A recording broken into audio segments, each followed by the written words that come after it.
Une procédure est un sous-programme permettant de décomposer une tâche de programmation qui au départ est complexe en une suite de tâches plus petites et plus simples à utiliser et à comprendre donc pour les utilisateurs.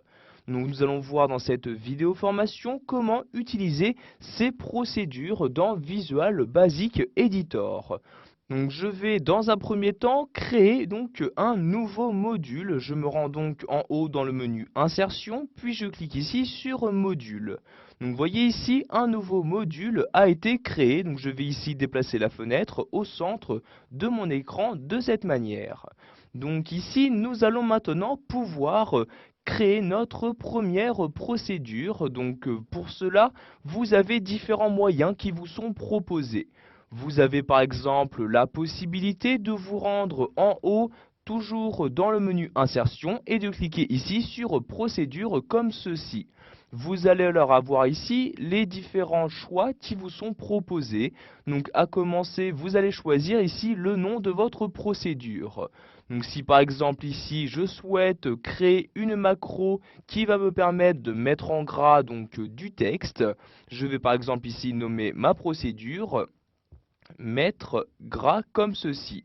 Donc, vous mettez le nom de procédure que vous souhaitez. Ensuite, vous choisissez le type de procédure que vous souhaitez utiliser.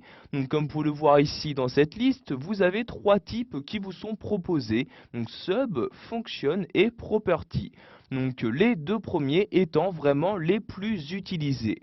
Donc, les procédures de type sub sont les procédures classiques qui ne renvoient aucune valeur. A l'inverse, ici, les fonctions sont des procédures renvoyant différentes valeurs, donc soit une valeur chiffrée, une valeur avec des lettres, etc.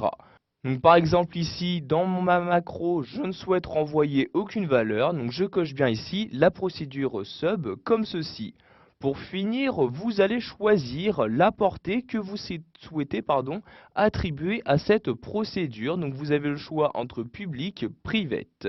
Donc si vous choisissez public, cette procédure pourra être atteinte par tous les éléments donc de tous les modules. En revanche, si vous choisissez ici private, la procédure donc ne sera disponible que pour les autres procédures d'un même module. Donc, par exemple ici pour la procédure du module 1, elle ne pourra pas appeler donc la procédure du module 4 si celle-ci a une portée privée. Donc ici je vais cocher public comme ceci. Ensuite, donc, pour créer ma procédure, je clique ici sur le bouton OK comme ceci et vous pouvez voir que la procédure a maintenant été créée. Donc, sachez qu'il s'agit donc d'une base pour votre programme macro et donc vous allez pouvoir saisir la suite du code VBA à l'intérieur de cette procédure. Nous allons maintenant voir qu'il existe un autre moyen d'insérer une procédure. Donc je vais dans un premier temps insérer donc un nouveau module. Je me rends pour cela toujours en haut dans le menu insertion et je clique encore une fois, ici dans le menu insertion, sur module comme ceci. Donc vous pouvez bien évidemment saisir donc cette même procédure directement à l'aide de votre clavier. Donc ici par exemple, je saisis sub comme ceci, ensuite un espace. Donc sachez qu'il existe un autre type de procédure sub.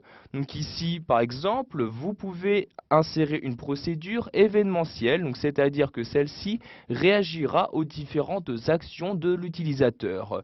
Donc par exemple, une procédure qui va s'effectuer à l'ouverture du logiciel va se nommer donc ici sub workbook comme ceci. Ensuite, ici j'écris workbook. Ensuite, j'insère le petit tiret de cette manière en bas et j'écris ensuite open. Ensuite, j'appuie sur la touche entrée de mon clavier et vous pouvez voir ici donc différents caractères qui se sont automatiquement insérés tels que ici les parenthèses. Donc entre ces parenthèses, vous pourrez par la suite y insérer différents paramètres et ici nsub qui vous permet donc vraiment de délimiter la portée de la procédure. Voilà, vous avez maintenant la possibilité d'insérer une action dans Visual Basic Editor à l'aide des procédures.